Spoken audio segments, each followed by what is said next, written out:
Hey everyone, welcome back. This is Ariana Lopez again. In our last video, we created our Greengrass device and we downloaded all of the software, and it is now talking to AWS IoT Core. And the next step is for us to actually deploy a component and to show you that it's actually working and using the proxy server and not accessing the internet. The first thing we need to do in this video is go visit our VPC, and we need to alter our route tables.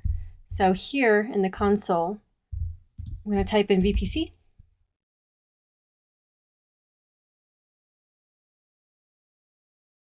And we are going to the route tables. And so what we need to do is mess with the route tables for our private subnets. When we initially created our VPC, we created two subnets, or two types of subnets, private and public. And with the private subnets, up to this point, they have been able to use what we call a network address translation server, so also known as a NAT. And what this does is it allows the private subnet to access the internet. In this case, we don't want to do that. We actually want the Greengrass device, which sits in the private subnet, to use the proxy server to access anything on the internet. And this will allow us to restrict what it has access to. So in order to do that, we're going to mess with this route table here. So we'll select that. And you can see here it's saying destination, all traffic goes to the NAT. We are going to edit the routes, and we're going to remove this. So save changes. We're going to go back to the route tables. We're going to the next private 1 subnet. And here we're going to remove that route as well. After removing the NAT path or the NAT route, what we need to do now is we need to add permissions to the IAM role that we're using for Greengrass. A few videos earlier, we created an S3 bucket. Well, now that we're going to test and use the gdk-cli, we need to make sure that we have access to the S3 bucket that we created, because we're going to be pulling an artifact from that S3 bucket. So to do that, what we're going to do is go to Systems Manager. I'm already in my EC2 instance, the Greengrass device. I CD'd into Greengrass installer, so pwd. You can see where I'm at. What I want to do is go into the config file, or cat it out. And what I want to do is look at the role alias. So this is the role that we assigned to our Greengrass device. What we're going to do, I'm going to show you how to do this, is security and role aliases, and you're going to look up that role. So this is the role alias we're using.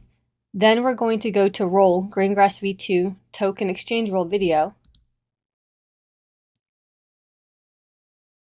And this is the role that we need to add a policy to.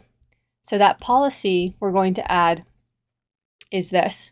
So get object, put object, list all my buckets, get bucket location, and then we want to set the resource to the bucket we created in the previous video. So after you're done creating this, you're going to save it, and then we're going to apply it to this role. And what you would do is just hit add permissions, attach policies, and then find the one we named here. So mine is my Greengrass v2 component artifact policy. And then we should be good to go. So the next step we're going to do is hop into our Greengrass device. So before we can begin testing with the gdk-cli, there's a couple things we need to do first. One thing that we need to do is set the proxy variable. And so to look something like this, you'll press enter. And then the other thing we need to do is set the no proxy. All right, the reason we have to do this is although the Greengrass device has that configuration file that says proxy and no proxy, we aren't using the nucleus to make calls here. Right now, we're actually going to be doing things on the command line, so we need to set our environment variables. Otherwise, it will hang when we try to use the GDK client. So that is why we are setting the proxy variables now. Now we can go ahead and start to build our component. And to do that, we are going to create a new directory.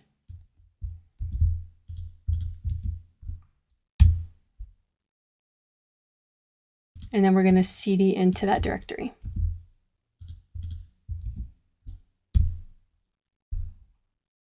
we are going to create a folder called test authentication video. So we created a Greengrass version 2 folder. We also created the test authentication video folder, which we will cd into now. All right, so now we need to create our gdk config file. So if we go vi gdk config.json, we are going to have to paste some things in here. And so here's my file. I made some modifications. The component name I changed to test authentication video. Author is my name. And then here for the bucket, I specified the ARN. And then for region, I have US East 2.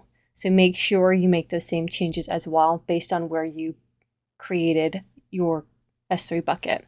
And so now we're going to exit out of here. Make sure you save that, WQ if you're using VI. We need to create our recipe file. Okay, so here we have our test authentication video. Make sure you change the component name here, your component publisher, your name, and then we're going to change your URI. So here I changed it to testauthenticationvideo.zip. Same here with the lifecycle. And same thing under the windows as well.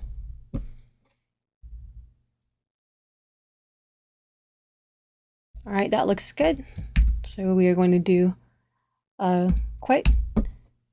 So the next thing we have to do after creating the recipe file is create our list S3 bucket file. So to do that, we will do vi list s3 buckets.py. And this is what my file looks like. And so I just pasted that in there. So we're going to go ahead and save that, WQ. And then what we're going to do is take a look and see what else we have in our directory. All right, and we are good to go. So what we'll do now is we'll do a clear, and we will do a GDK component build. So now what we need to do is publish our component. So to do that, we are going to type in GDK component publish, and we're going to specify the bucket. Bring here.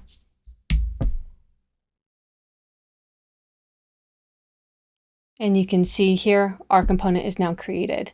So the next thing we want to do is go and deploy that. And for that to happen, we need to go into the console.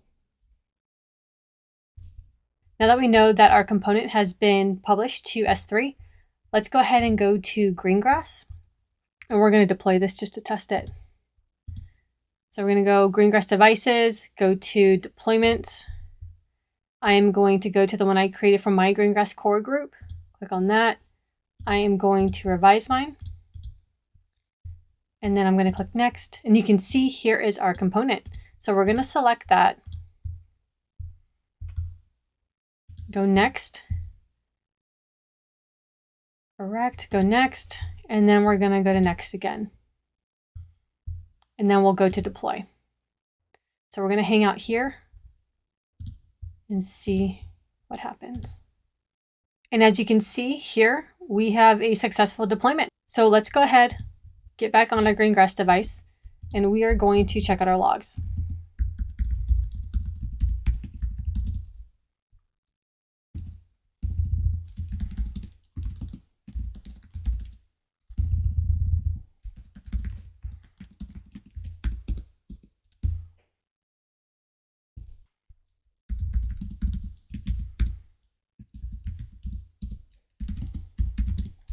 All right, and you can see here, we have our log for our component. So let's go ahead. We are going to go less com.example. We go all the way to the bottom. You can see here successfully listed as 3 buckets, and then these are some of the buckets I have. So it was a success. Next thing we want to do is go into EC2 we want to check the traffic out on our proxy server to prove that with everything we've done, we are using the private endpoints and the proxy for the URLs that we specified. So we are going to go to cd/var log tiny proxy, and we are going to go last tinyproxy.log. And you can see here we are connecting using the proxy server to get our credentials. So we are hitting the credential endpoint, seeing that a lot. And you can see everything is a success. So congratulations, we have built out the environment we set out to. Congratulations and thank you for sticking with me through these videos. We have gone on quite the journey together. Over the course of these videos, we built a solution with many different components and services that would allow us to use a proxy server to connect AWS IoT Greengrass with public AWS endpoints. I hope this blessed you and that you learned a lot. Have a great day.